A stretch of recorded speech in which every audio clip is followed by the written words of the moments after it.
Hey there, welcome to another edition of Blueprint Digital, where we discuss industry trends, challenges, and opportunities in the construction space. Today, we're joined by Jan Gerards, co founder and chief product officer of RycycleGo and Sinansys. Jan will share some great lessons for entrepreneurs and startups around the need for resilience and navigating an ever changing landscape in your market. Welcome to Blueprint Digital, Jan. Hi, Troy. It's a pleasure to be here on Blueprint Digital. Thanks for having me on your show. I'm looking forward to diving into some of these topics. All right, let's jump right in.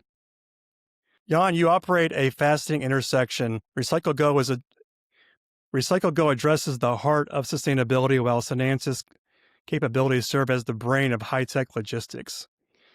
Can you give us an overview of how these two worlds collide and the uncharted waters that led you to build both? That's a very interesting question, and it's interesting to look at these two different organizations that are really part of one organization. RycycleGo being the parent company, and Sinansys, a subsidiary of RycycleGo. We tend to view RycycleGo as the heart of the operations between the two, and Sinansys the brain.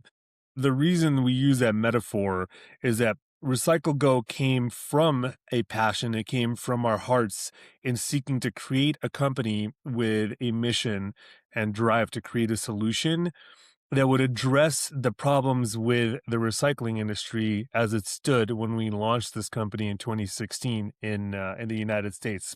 At the time, some of the prevalent issues that were going on with the recycling industry was one, a lack of transparency with what was happening to the recyclable material. Also, there was a disconnect between the incentives, or really a lack of incentives for people to recycle, that created a lack of a feedback loop that needed to really be there in order to help facilitate people's recycling behavior. Anybody that studies behaviors, we tend to change our behaviors when there are incentives for changing that behavior or driving that behavior that are tied to a habit, which is tied to a trigger. And when that habit is performed, there are incentives that come into play that reinforce that habit. And with recycling, there was really a lack of that entirely. We were kind of looking at it as a black hole, where when we recycle, we'd put it in a bin and it would disappear, and we would have no idea what would happen to that recyclable material. There wouldn't be a reward to keep rewarding your behavior for doing it. And you'd also really didn't understand what was happening with the material in terms of if you'd done a good job in recycling or not. So RycycleGo is the heart of the operation, as that's where we started this endeavor and where our passion lay. And Sinansys is the brains of the operation, or it's become that, where we've taken the code base that we developed in RycycleGo and branched it. We're using that code to help companies solve for the issue of a lack of a predictive capability within managing their supply chains. And with Sinansys, we've developed a system that allows for, at this point, up to a 2-week window whereby supply chain managers for large scale companies that are responsible for directing the movement of goods from one port to another now have a tool that gives them a 2-week window into the future with a 94% plus probability of accuracy and being able to predict extreme weather events. And as we continue to roll this out, we'll also be including macroeconomic and geopolitical data to enrich our data sets so that supply chain managers have at their disposal this incredible tool that gives them that foresight. So it's really moving from a current state of operations where we are inhabiting a world that is based on real-time visibility into a world where there is a predictive capability for people and organizations to react ahead of the curve and mitigate their risk and their exposure to these extreme weather events. That really ties to this concept that you alluded to before, which is around resilience. And that is being able to use this predictive capability to create an anti-fragile system, a system that provides that predictive capability to increase resilience in this ever volatile world that we live in. And you talk about resilience, and it's often born from disaster. Early on, you faced China's national sword policy, a massive external shock. How did that specific crisis shift your growth strategy from physical waste to single point of truth via blockchain? That's a great question. And RycycleGo was impacted deeply by China's Green Sword Initiative, which was enacted around 28. RycycleGo's business model was predicated on being able to take a portion of profits that were generated through the sale of the recyclable material and redirect that back towards the generators of that material. So the large scale commercial companies or just large organizations that were recycling and creating material in bulk. Our system would allow those organizations to take 8% of the profit that we would generate through the sale of that material and give that back to them as an incentive. As we were ready to launch RycycleGo in 2018, China enacted the Green Sword Initiative, which really was a force majeure event, something that, despite our best efforts of being able to plan for every single contingency that we could, took us off guard. That removed the ability for us to take that recyclable material and to have a market to sell it in. When that happened, we were essentially put back to square one in terms of our business model. Although at that point we had invested a significant amount of energy and capital with our development team to create a systemic software solution that we then repurposed and turned into RycycleGo 2.0, which was born out of that crisis point and ultimately became an opportunity to pivot and take advantage of another macro level event that was happening, which was the proliferation of blockchain technology. And at that time, there were a number of ICOs happening, as people can probably remember. And it is really an interesting confluence of two different events happening in the world, one that we perceived as being a crisis and another that allowed us to have an aha moment and say, okay, we're going to take this technology that we developed for RycycleGo and we're going to leverage it based on this other wave of technology that's emerging, which is blockchain technology, to create a different type of solution, one that still used incentives, but now we have the ability to create these incentives out of thin air, where there was value that was already generated through the act of recycling that up until this point, we didn't have the ability to capture. And now with blockchain technology, we had a system of record that was transparent, immutable, that didn't need an intermediary to be the custodian of the information. The system itself was the custodian. And that created a trustful, by virtue of there being no actors to act from a place of corruption or to skew the values of the system.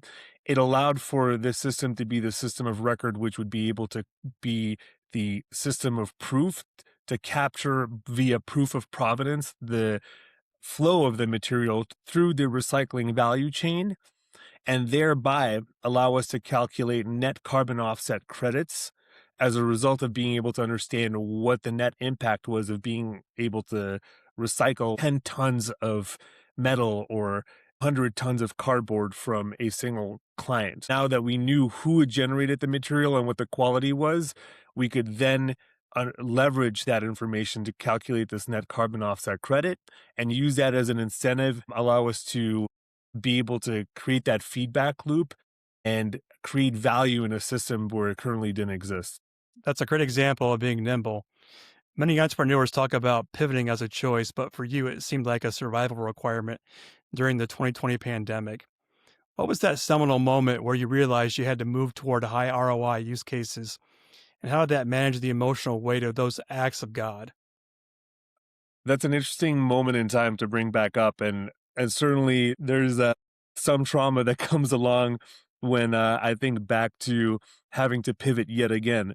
And so our journey as co-founders of this company, for my partner and I, was wrought with moments where we faced force majeure moments that threw a wrench in our roadmap and required us to dig into the mindset of being resilient, of persistence, of not victimizing ourselves through a victim mentality, and looking at these moments and these events, which to a human can be negative or positive, but in a universe that lacks that subjectivity, these are neutral events.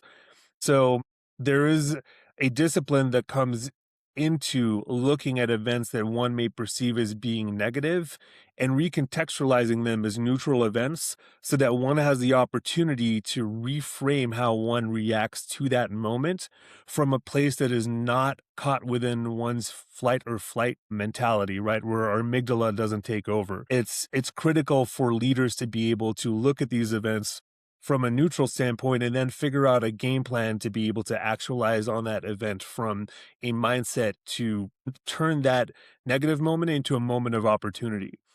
So in 2020, when we were just about ready to launch our next product suite, which is based on the RycycleGo 2.0 business model, which was predicated on us launching a fleet management solution in the tri-state area for carting or hauling companies that would move the recyclable material. That was a fundamental component to our go-to-market strategy, and we were about ready to launch our sales effort in March of 2020, which is about the same time that the pandemic really hit in the United States.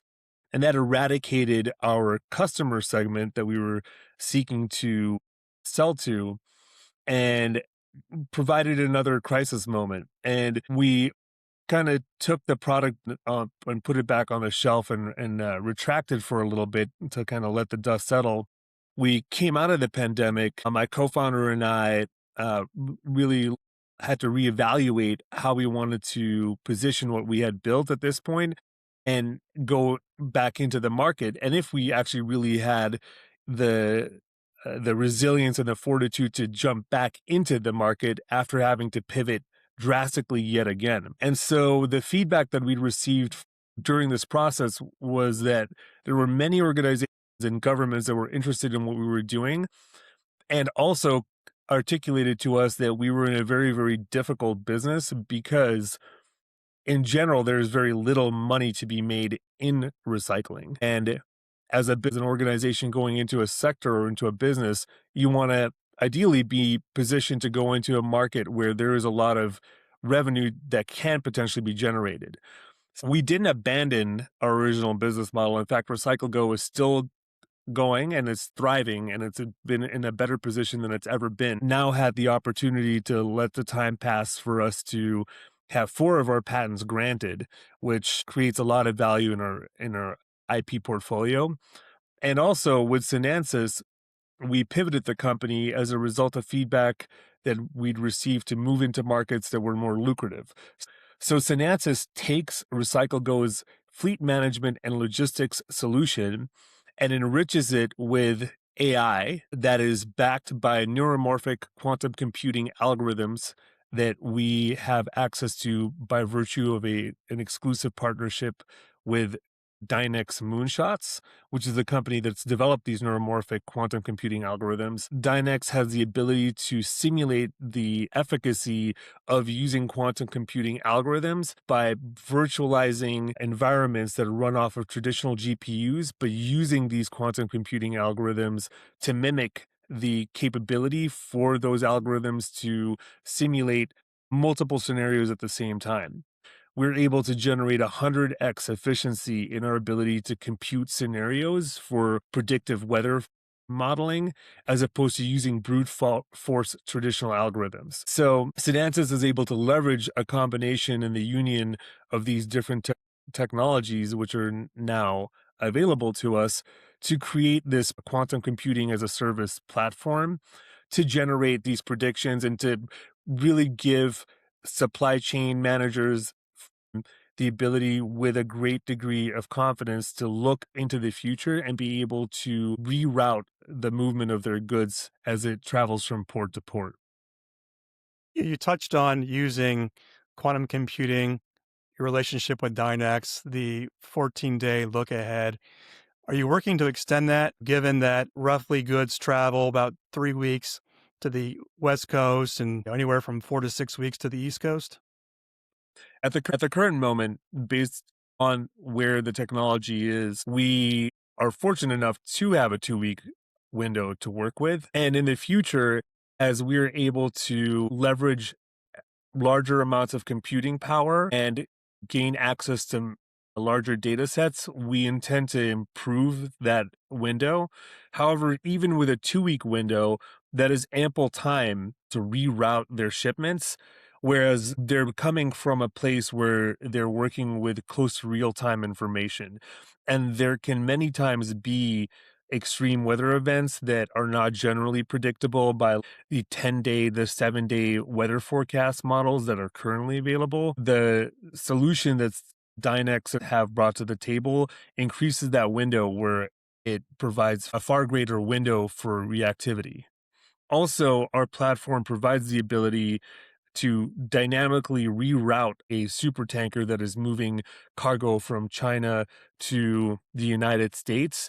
It'll provide multiple routes with different ports of entry for that ship to go to.